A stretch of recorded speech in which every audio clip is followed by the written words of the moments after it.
या देवी सर्वभूतेषु छायारूपेण संस्थिता नमस्तस्यै नमस्तस्यै नमस्तस्यै नमो नमः।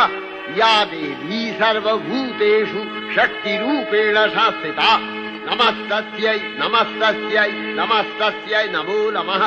या देवी सर्वभूतेषु तृष्णारूपेण संस्थिता नमस्तस्यै नमस्तस्यै नमस्तस्यै नमो नमः।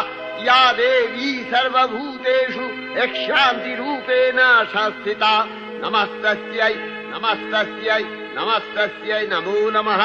या देवी सर्वभूतेषु जातिरूपेण संस्थिता नमस्तस्यै नमस्तस्यै नमस्तस्यै नमो नमः।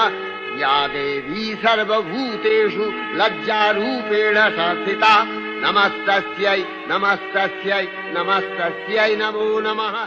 या